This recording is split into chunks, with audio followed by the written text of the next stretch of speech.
Chapter 1. Varesia, capital of Scalia. Round 2307. First pass. Blue eyes. Dark black hair. Kiri was sitting on the wall overlooking the city, her expression pensive. It was an early chime. Most folk were still asleep. Lakai was bright and warm above, comforting and serene once more, so unlike the fury it had unleashed just a few short stretches ago. Shanza, my beloved Dak, slain in that tempest. An image of the great reptilian beast came to her mind, a loyal steed, killed by the fire that had risen from Lakai's wrath, and which had burned across the lands of Drayden, Scalia and Drem. We were too slow. We failed in our duty. Shanza saved me, yet paid the price. A tear trickled down her cheek at the memory.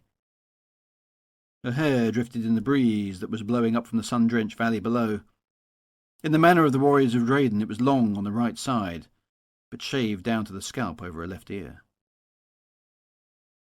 The damaged city still bore testament to the fierce battle that had raged here only a few passes before.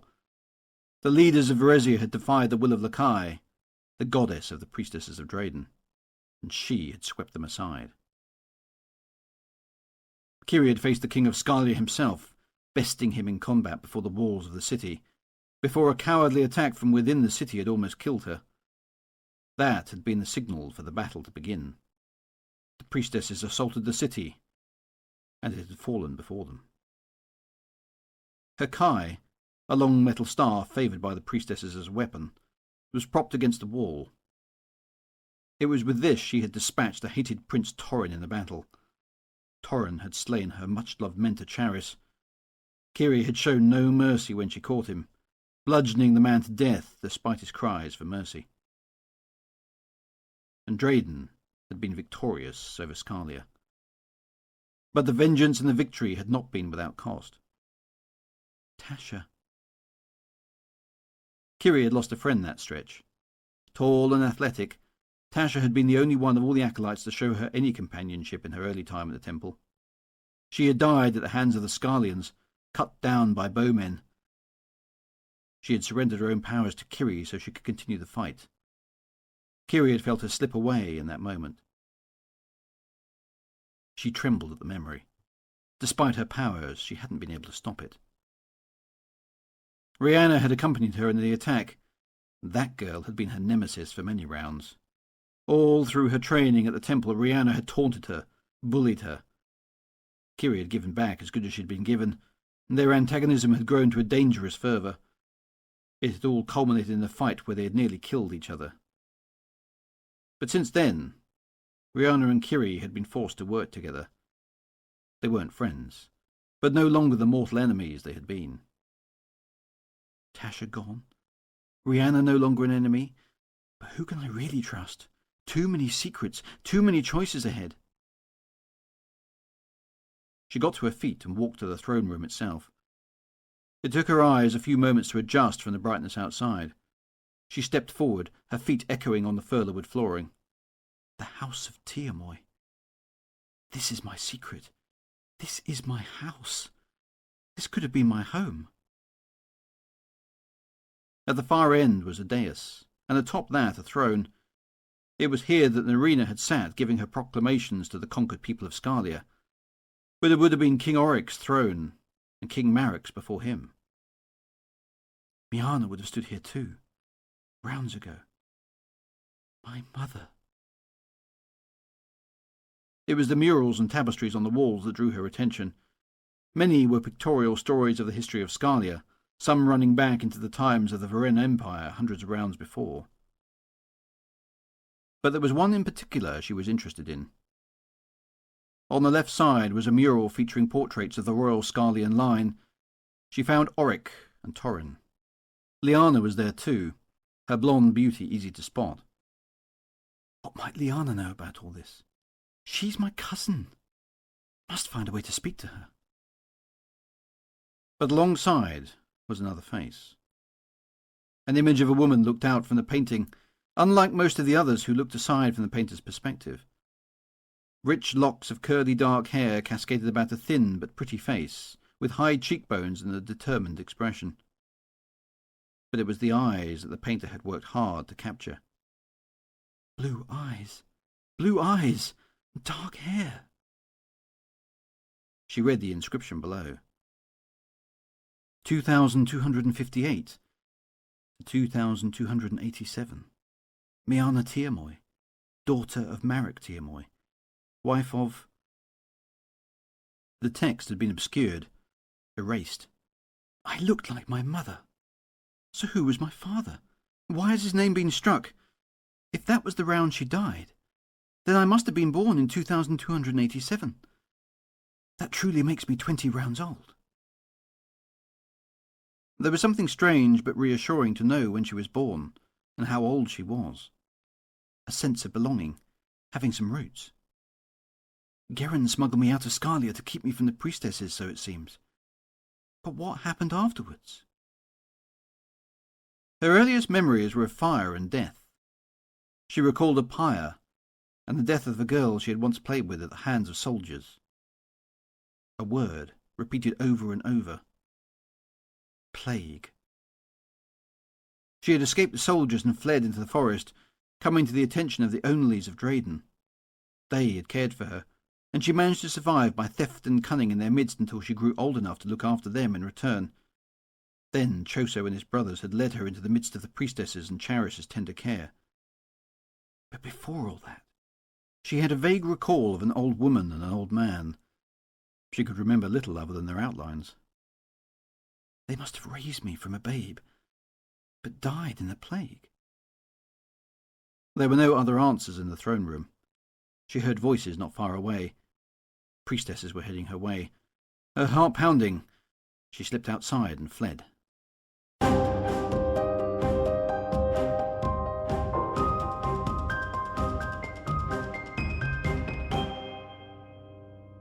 Narina, High Priestess of Drayden, looked out from the courtyards of Varesia, gazing sunward down the valley, enjoying the warmth of the Kai for herself. Far below, a river sparkled. Scalia was greener than Drayden by some margin, the climate milder. The Shadeward forests here were thicker and more abundant, the landscape better suited for farming and husbandry. And it is mine now. Scalia and Drem. Soon all the lands that formed the Varen Empire will be mine too. I shall surpass even what Alina achieved, and bring unity to this place, under the priestesses, under women, under me. The power of the priestesses had overwhelmed the might of the Scarlian defenders. Their pathetic lords had bowed the knee to her, after one had been made an example of. Conquering Scalia had taken less than a pass. The kingdom had fallen with the death of both the king and the prince at the hands of the priestesses. And the queen... Narina turned and walked into the Varesian throne room. Two of the lesser priestesses were already there, having brought the queen up from the rooms in which she had been held. Narina watched as the queen was led forward. She walked of her own accord, but when she was released she did nothing, just stood there, unmoving and unaware. The two priestesses lowered the queen into a chair. She was dressed in a rich flowing gown of the type favoured by the Scarlians. Her hair was blonde, her face beautiful. But her expression was vacant, her eyes blank and staring at something far beyond the walls of the throne room. Narina watched her for a moment. Queen Liana of Scalia. Narina walked across to her, stepping around her in a circle. Liana did not react. Narina completed the move, a frown growing on her features.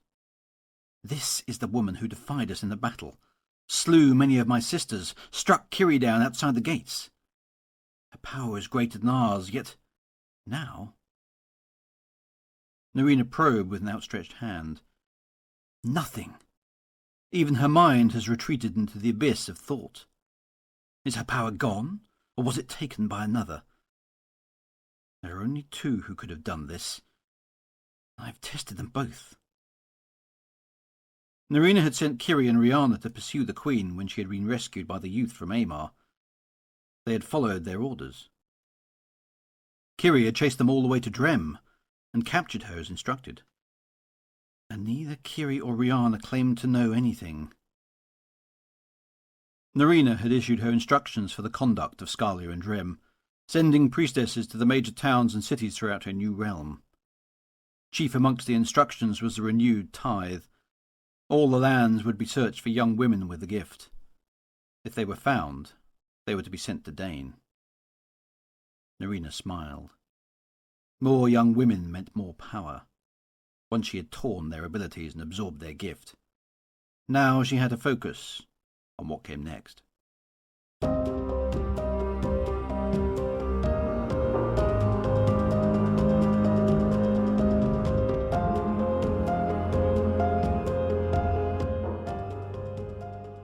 A bell tolled.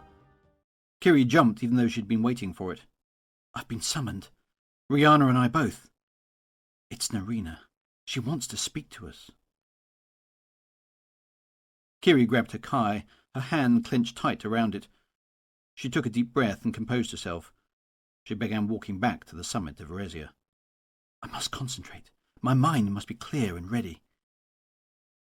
Kiri didn't know what Nerina wanted, but she had a pretty shrewd guess. She wasn't looking forward to facing the enigmatic High Priestess. She spied Rihanna waiting outside the throne room. Kiri nodded to her, but neither spoke. The bell tolled again.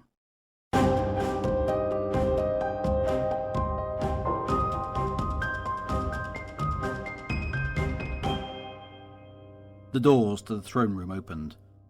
Nerina could see the tall form of Rihanna and the shorter figure of Kiri silhouetted in the entrance. Come hither, Nerina said.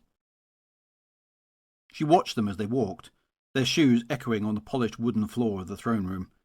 Much Scalian history was portrayed there, described in carvings and frescoes embedded in the floor. The craftsmanship was impressive, but it held no one's attention at this moment. High Priestess, both of them said, bowing before her. Nerina said nothing, but walked around them, as was her habit. We return to Dane, she said, with Drem and Scalia under our control. We have done well. Yes, High Priestess. Much of that success can be put at your feet, Nerina said. You fought well against this city, secured it for us. You killed the prince, pursued and captured the queen. Nerina gestured to Liana, who had remained unmoved in the chair to the side of the throne room, her expression still blank and unseeing. So where, Nerina's voice, filled with an angry edge and turned into a yell, is the power she wielded against us? She saw Kiri and Rihanna both flinch. There is nothing but the husk of a woman, Nerina continued, the barest flicker of what she was. This woman, she gestured at Liana, she struck you down, Kiri. Do you remember? Kiri nodded. I remember. I thought I would die. And then she struck Tasha from the sky before you, Rihanna. Do you not recall? I do, Rihanna said, looking straight ahead. She had a power beyond her need. So, where is that power? Where is it? Nerina spun around, her hand thrust out. Both Kiri and Rihanna gasped in pain and collapsed to their knees. One of you knows. She heard their screams of torment as she forced her will upon them, but it mattered little to her. Someone is lying to me. I will find out which one of you it is. She pushed harder, both Kiri and Rihanna crying out with the force of the assault. Nerina pushed her way into Kiri's mind. She felt the girl's resistance. That had been expected. She knew her powers to be strong, but they weren't strong enough. Nerina grasped at the memories before her and pulled them close. Astride her deck, a blast of metallic shock, Tasha tumbling into the courtyard, arrows and crossbow bolts, landing beside Tasha, shock and horror, already dying. There, the Scalian queen advancing, words. You can't resist me, little priestess. I am the Liana of House Tiamoy, princess of Scalia. I am she who hurt you before. Surrender now and I will spare your life, or you will suffer pain before I let these men dispatch you. Yes, she has the power. Trying to attack her, but she is too strong. Astonishment at her strength. Tasha gives her gift, Liana attacks, trying to steal. Then Torrin. Revenge, hatred, blood, death, and retribution. The memory ended. Nerina shifted further on. Kiri cried out as her mind was probed, but it was to no avail. A cobbled street, poorly lit in the gloom of the far Shadeward. Nereus! I have caught them at last. The Queen, there she is, and a warrior with a sword. Fool, you can't stand against me. Dead, see? Foolish man. Your strength is as nothing. Your life is mine. Nerina will want the Queen. Before her, Kiri cried out in relief as Nerina let her go. The memory was clear. Kiri hadn't stolen anything. Nerina turned her focus to Rihanna. The Queen is in our custody. The priestess is assembling on the dockside. Arrows shoot out at the fugitives. A boy and a girl and a young man running for the ship. Why have the arrows missed? They've jumped in the water. They've made it to the ship. They've escaped. The young man from Amar has escaped. Nerina released Rihanna. She collapsed alongside Kiri, panting for breath.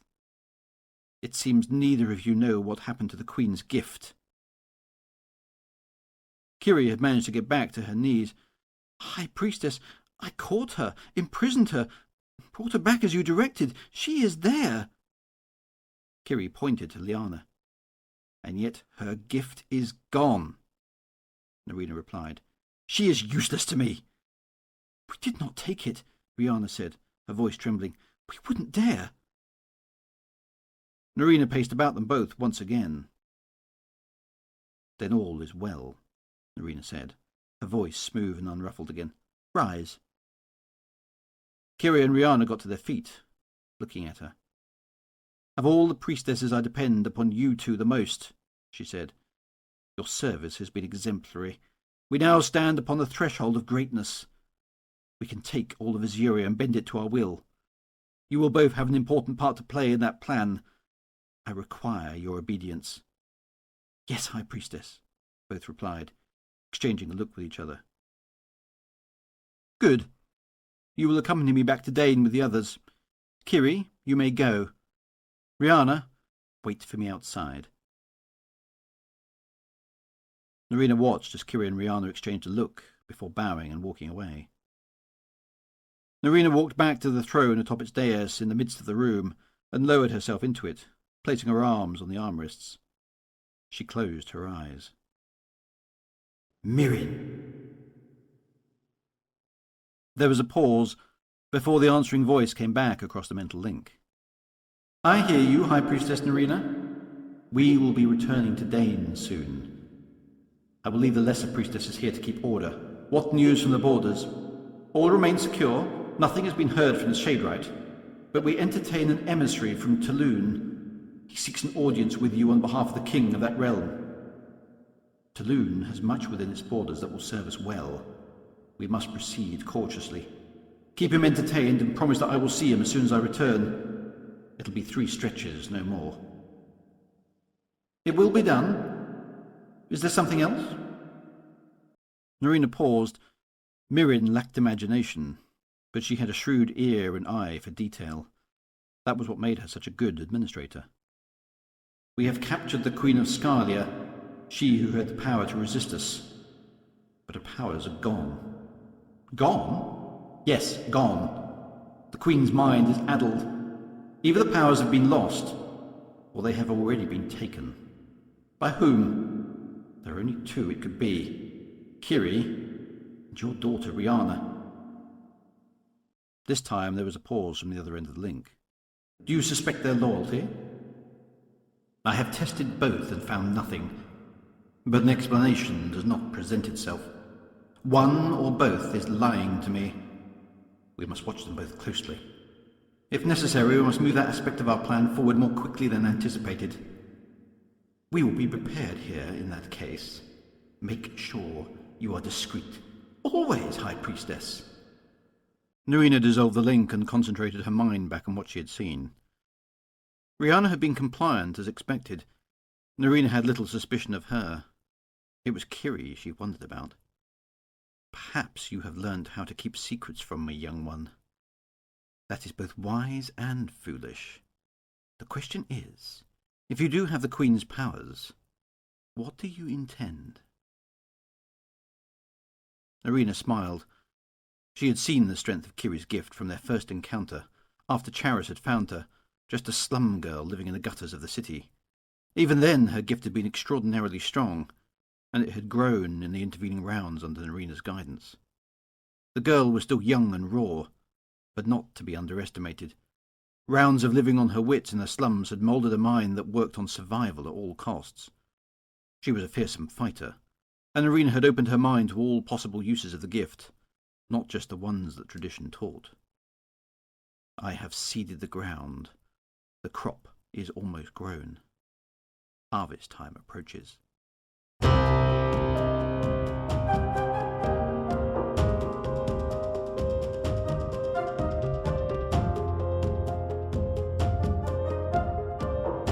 Kiri and Rhianna left the throne room at a run. She doesn't believe us, Rhianna gasped. She forced her way. Shh, not here, Kiri answered. She nodded her head towards the stairs that led away from the elevated mount of the city down to the lower levels. This way. In silence they made their way down several steps at a time until they were able to access one of the passageways that ran under the circumference of the walls. Here it was cool and shaded amongst the pillars and arches that supported the walkway above. Both of them looked round, searching for other people, but it was quiet, dank, and hidden away. No one else was about. They looked at each other for long moments. I can't stay long, Rhianna said. She'll be wanting to. This won't take long, Kiri answered. She becomes more paranoid with every passing stretch, Rhianna said, rubbing at her head.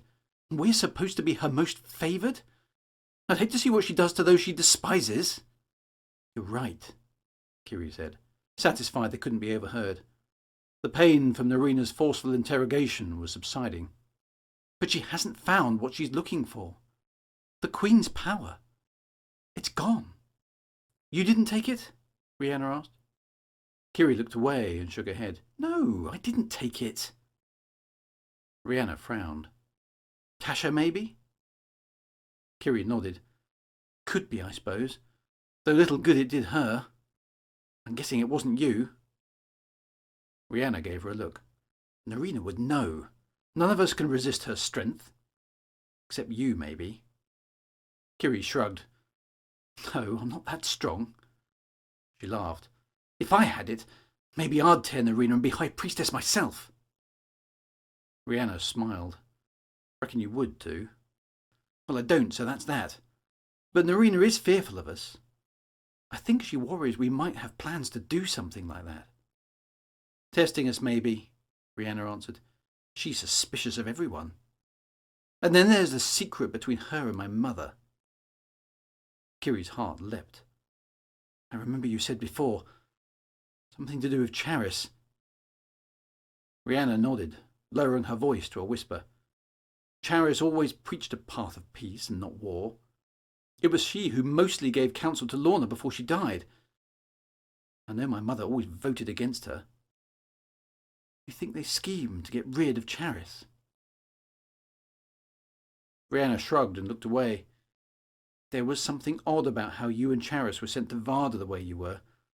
Almost as if someone knew that Torrin would attack us, Kiri finished. Someone wanted the war with Scalia.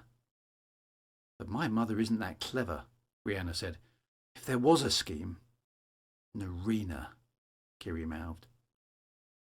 A flash of memory crossed her mind, Charis's words echoing in her head. Irina always gets her way.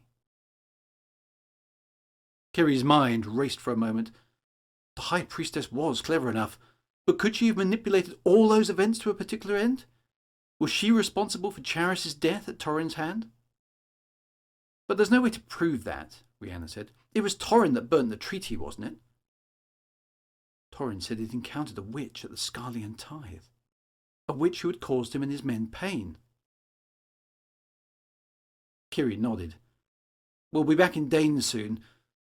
There's something we must promise each other. Rhianna frowned. Promise? Listen. Kiri leant in close and whispered in her ear. Rhianna's eyes widened as she listened. Kiri stepped back a pace. Yes or no? Kiri asked after a moment. This could be dangerous, Rhianna said. Yes, I know. Kiri held out her hand. Rhianna looked at it for a long moment. All right, promise, she said, grasping Kiri's hand in hers. You and me. You'd better go back, Kiri said. She's expecting to see you outside. Rhianna nodded. Be careful. You too.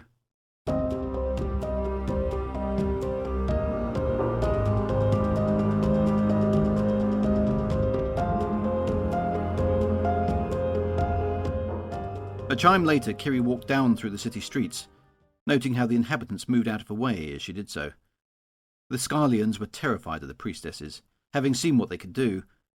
Kiri had heard that Nerina had killed one of the lords by crushing his mind as he stood before her.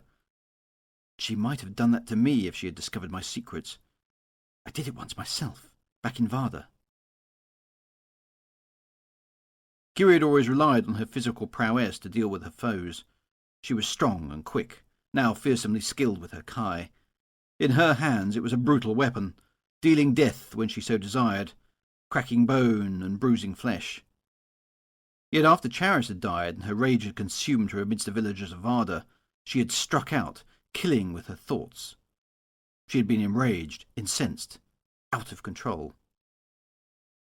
Her mind was still a whirl. She needed somewhere quiet to sit and think, somewhere where she wouldn't be disturbed. She walked out of the courtyards of the city, idly wandering down the road beyond until she came to the river that ran out from underneath a mighty series of dams and weirs. It was quite the construction, even to her untutored eyes. Fresh water cascaded from above the city, being funneled through it to fill reservoirs, pools and fountains within, until it found its way out once more and continued on down the valley to the sunward. She walked on for a couple of marks, heading down to the riverbank, enjoying the warmth of the Kai and the sparkles upon the surface of the water. There, in a copse hidden from view, she sat for a while, still lost in her thoughts, wondering what to do. Nerina pushes for more power, for more tithes. But in recent times we have been in decline. Ever fewer priestesses are found. Our powers stretch thinner and thinner. Nerina is fearful. She took a deep breath. From within her robes, Kiri pulled an old and tattered book. It was called The Sixth Element, one of a series of books that documented the religion of the priestesses, a religion she followed to the letter. The first 5 books concerned themselves with the nature of Lakai, the star above, their goddess. Then it talked of how the religion came to be, emerging from the horror of the past when men had thought they could master the world, how priestesses should use their gifts to heal, to communicate, and to administer the people under their care. But this 6th book was different to the others. It was concerned with war, the use of the gift to cause pain and inflict harm, how to bend people to your will, how to torture, how to kill. At first such knowledge had been hidden from her, and she now knew why. Her gift was one of the strongest gifts to have manifested in many generations of priestesses. Since returning to Reveresia, Kiri had been studying the book, looking for any detail she might have missed, now more focused on Elena herself and how she had become the first High Priestess. Much of it makes sense now. There was one particular passage early on in the 6th book which caught her eye. Kiri had read it and reread it. It was brief, but it talked of how Elena began her journey to becoming a High Priestess. Kiri read it back to herself again, the words echoing in her mind. I was smote by pain. Fire burned my body and my mind.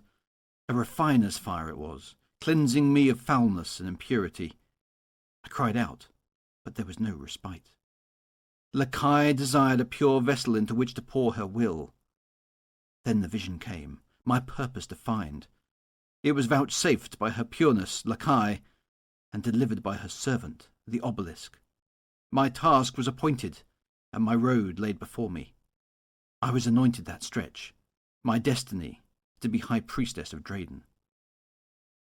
Kiri fingered the pendant that hung from her neck. It was a small metal triangle, elongated to a point, the mark of the priestesses, so she had been told. To hear direct from Lakai. What a privilege that must have been. And this obelisk, what is that? A messenger on behalf of Lakai? She sighed and tucked the book back inside her robes. She'd found no other answers. Kiri looked about her. She was alone. No one could be eavesdropping on her thoughts. Lakai blazed above, warm and unchanging. The heat was soothing, and she closed her eyes, enjoying the sensation. She continued running through the events in her mind. I have kept this secret so far. But what am I to do? She shivered, despite the warmth about her. The Scarlian girl. I didn't even dare bring her to mind in front of Nerina. Kiri had thought her no more than a maid of the royal household, but she had been confronted with a power the equal of her own, untempered and untrained, but potent beyond any other she had encountered, save the High Priestess herself, Nerina. Nerina doesn't know about her. And the maid had a name now. Zoella. Kiri took a deep breath. The old man, Geron, had revealed much. She's my sister. Separated at birth, never knowing of each other. We are both daughters of Miana Triamoy, sister of the dead King Oric. He who I fought, and I'm responsible for his death. He was my uncle. She replayed that fight in her mind, its ferocity and conclusion seen in a different light now. She knew who she'd been fighting. She swallowed. A sister, an uncle. I fought against my own people. I am of Scalia, not of Drayden. Her thoughts whirled in disarray, her stomach clenching. Only she was aware. She'd retained presence of mind to keep her secret from everyone. None in Drayden knew save herself, perhaps not even Zoella, since only Kiri had the mental connection with Geron before he died. I sit here, in the city of my ancestors, a place I attacked. Geron hid me and Zoella, hoping to keep us safe from the priestesses, knowing our power would be desired by them. Our mother Miana, she was killed by the priestesses. And I'm of a royal line.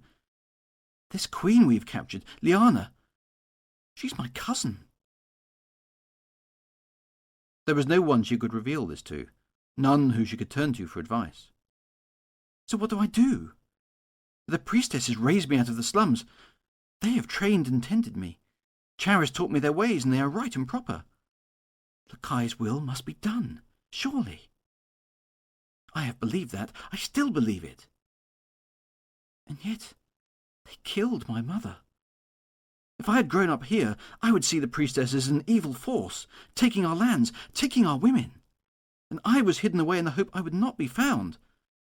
I would have fought against them. Now I know. Should my loyalty be to Scalia because of birth, or Drayden because of upbringing? What is Lakai's will for me? She had no answer to those questions, but as she considered them, another thought occurred to her. Kiri felt a warm rush through her as she considered it. She licked her lips. Him. Meru. She had saved his life, intervening to make sure he and Zoella could make good their escape, frustrating the priestesses, but keeping it all secret from Nerina. I want her, and I want him, and I shall have them both. She remembered the last thing she had said to him, amidst a heady cocktail of lust, desire, fear, and worry. The feelings buzzed within her, submerged for now. You are mine now, Meru of Amar. Mine. She could sense him, even at great distance, her thoughts and desires imprinted upon his mind. It was disturbing, unsettling. The feelings were strong and powerful, lurking in her mind and interrupting her thoughts when least desired. My heart burns for a sworn enemy, but an enemy of Drayden, not Scalia. What does that mean for me? She was startled from her reverie by short, sharp squeaks from nearby. She looked up to see a small, furry face. It was a marsup, inquisitively sniffing her out and wondering why she was there, its small rodent features twisted in a grimace, and its tiny but folk-like hands grasping the air before it. Kiri remembered how she used to hunt them for food. They made for good eating if you were starving. The marsup squeaked again. "It's all right," she said, holding out her hand. "I won't eat you this time." The marsup approached, hesitating and running back and forth for a moment before ducking its head under her hand. She reached out to touch it. "You're very tame. Why—" The marsup snarled and teeth flashed. Kiri yelped in surprise. It had bitten her. She pulled her hand back and the marsup fled. Blood flowed from her finger, red, the colour of pain, anger, and fear. Her own lips curled in a snarl, and she looked up as the marsup fled, seeking the shelter of the longer greening along the shore. Without thinking, she stretched out her hand. She felt the marsup's presence, felt its tiny mind, panic, the urge to flee. She caught it. "How dare you bite me!" She clenched her thoughts. The familiar metallic sense of power grew within her, a tang she could almost taste. She heard the marsup shriek for a moment, before it fell and thrashed on the ground. She could feel its terror now, the struggle to survive. She clenched her thoughts again. The marsup shrieked louder, its body contorting and writhing in the dust. "Like this. Yes, like this." She watched, fascinated for long moments, enjoying the animal's pain and distress, payment for the blood flowing down her fingers. The metallic sensation throbbed within her. She closed her hand into a fist with an imperious mental command. The marsup froze, and then lay limp. She could feel it no longer. She opened her hand. Blood was splattered across her palm. She moved to the bank of the river and washed it away. Then she walked across to where the marsup lay, prodding the animal with her foot. It was dead, its body already cooling. I killed it. So simple. Is that all it takes? She felt dizzy and lowered herself into the greening until the feeling passed, staring at the corpse of the unfortunate animal. It wouldn't be long before the Nargs discovered and made a meal of it. So easy. Just to snuff it out like that. Like blowing out a candle. She wrinkled her nose and got back to her feet. She had been away for chimes now. She needed to get back before she was missed. Am I strong enough for what lies ahead? The choices. All are dangerous.